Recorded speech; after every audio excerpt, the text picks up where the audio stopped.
Le ministre en charge de la formation professionnelle sur le nouveau site du lycée professionnel des métiers et de la mode vestimentaire.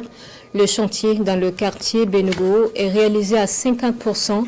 Le ministre s'est montré ferme sur les délais. Fin mars 2026, la visite avec Paul Moyenga et Ali Zongrana. Le ministre de l'enseignement secondaire et de la formation professionnelle et technique sur le nouveau site du lycée professionnel des métiers et de la mode vestimentaire en plein chantier. Ce site, dont les travaux ont repris en début novembre 2025, est à 50% de réalisation. À terme, ce complexe scolaire va remplacer le collège d'enseignement technique féminin. Avec ces investissements, le gouvernement entend passer de 5% d'apprenants de l'enseignement technique et formation professionnelle à 60% en 2050. Ce projet du lycée professionnel délocalisé a été entamé depuis 2019 et le chantier a été en arrêt pour plusieurs difficultés. Et depuis novembre, ils ont nettoyé le site et les entreprises qui étaient engagées ont recommencé.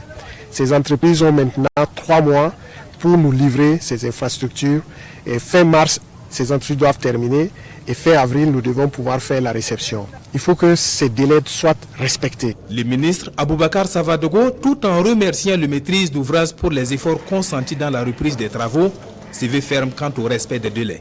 Pour lui, le collège d'enseignement technique féminin doit être délocalisé sur le nouveau site avant la rentrée prochaine. La maîtrise d'ouvrage et les entreprises qui sont là-dessus, c'est où le lycée déménage ou c'est eux qui déménageront ailleurs. Aucune autre infrastructure ne doit être implantée sur ces sites sans prévoir que ça aille en hauteur.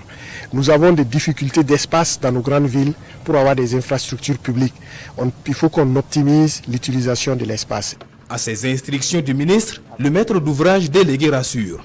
Et à cette étape, comme je disais, nous avons déjà enclenché. Le gros œuvre est presque fait à 70%. Il va rester justement tout ce qui concerne la fin de tout ce qui est filerie, les ouvertures et tout ça. Et je pense que nous allons clôturer avec l'électricité ici fin avril. Ce chantier, dont la réception est prévue en fin avril 2026, est composé d'un bloc pédagogique de 12 salles de classe en R+2, d'un bloc administratif et d'un atelier de coupe-couture de 4 blocs.